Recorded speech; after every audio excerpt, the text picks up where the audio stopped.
Yes, oh yes.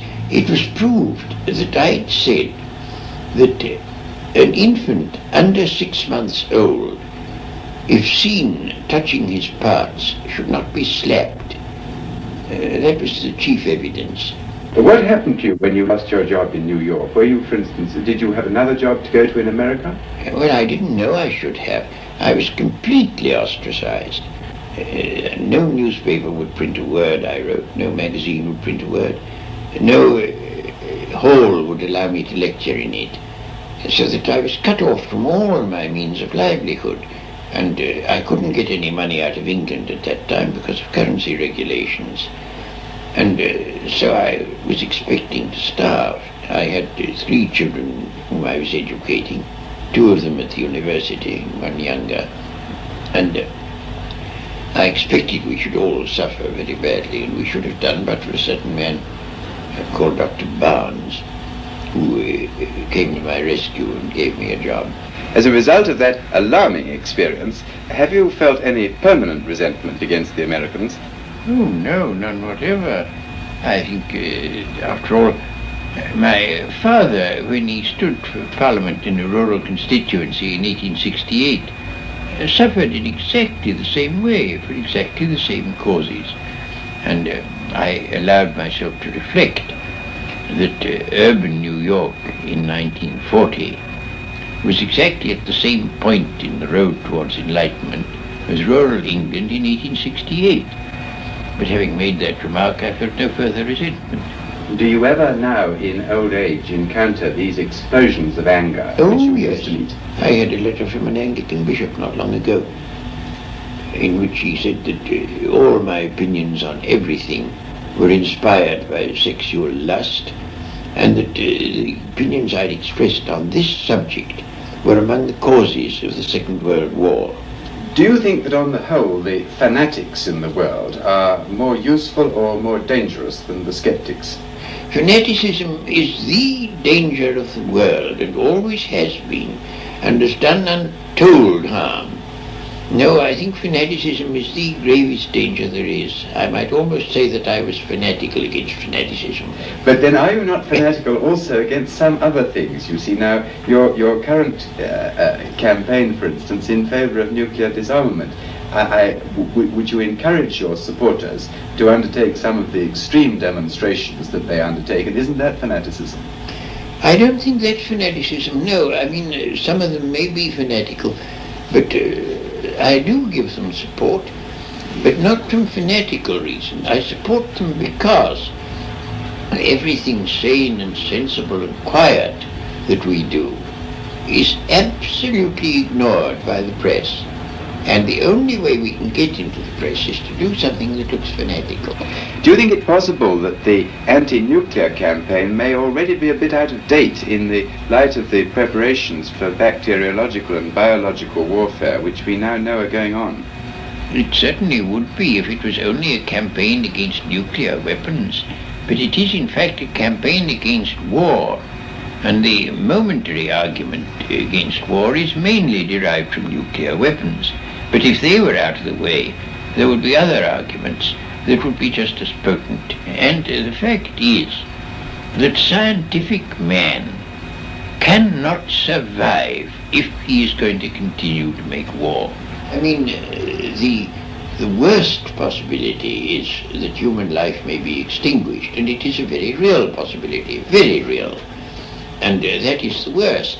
But assuming that doesn't happen, I can't bear the thought of many hundreds of millions of people dying in agony only and solely because the rulers of the world are stupid and wicked, and I can't bear it.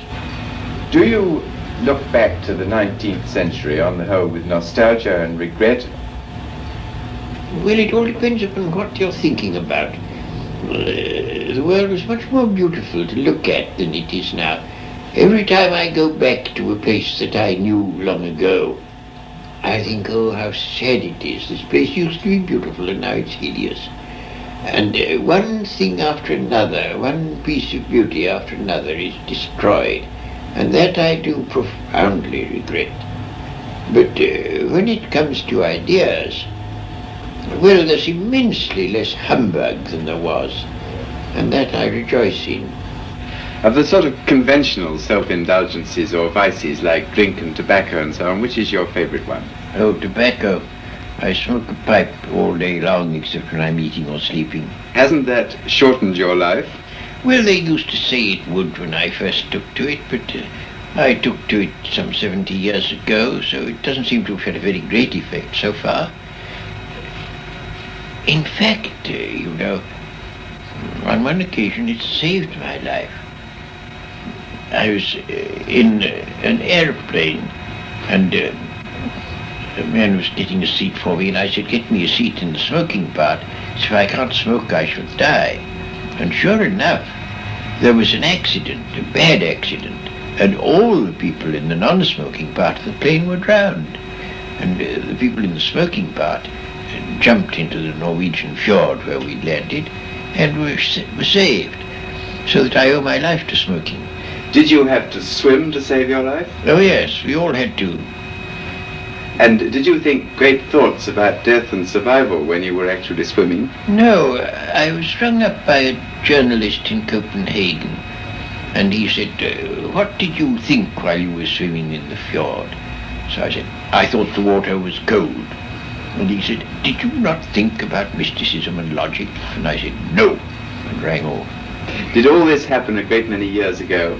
Not a great many, I think it was about 1949, as far as I can remember. When you were in your late 70s? Yes. Have you, in your 87th year, any unfulfilled ambitions? Oh, well, of course, there are all sorts of things I should like to have written and haven't written yet. I mean, almost every day I think of some new subject I should like to have written a book about, but there isn't time to write them all. Have you written an autobiography? I have, yes. Is it up to date? Well, no, not quite. Are you going to allow it to be published in your lifetime? No, not till I'm dead. Why? Well, in the first place, because it won't be complete until then. And in the second place, because there are all sorts of things that ought not to be said too soon, and it may even have to wait some time after I'm dead, I don't know. One last question. Suppose, Lord Russell, this film were to be looked at by our descendants, like a Dead Sea Scroll in 1,000 years' time. What would you think it's worth telling that generation about the life you've lived and the lessons you've learned from it? I should like to say two things. One intellectual and one moral. The intellectual thing I should want to say to them is this. When you are studying any matter or considering any philosophy, ask yourself only what are the facts and what is the truth that the facts bear out. Never let yourself be diverted either by what you would wish to believe or by what you think would have beneficent social effects if it were believed. But look only and solely at what are the facts. That is the intellectual thing that I should wish to say. The moral thing I should wish to say to them is very simple. I should say, love is wise, hatred is foolish. In this world, which is getting more and more closely interconnected, we have to learn to tolerate each other. We have to learn to put up with the fact that some people say things that we don't like. We can only live together in that way. And if we are to live together and not die together, we must learn a kind of charity and a kind of tolerance, which is absolutely vital to the continuation of human life on this planet.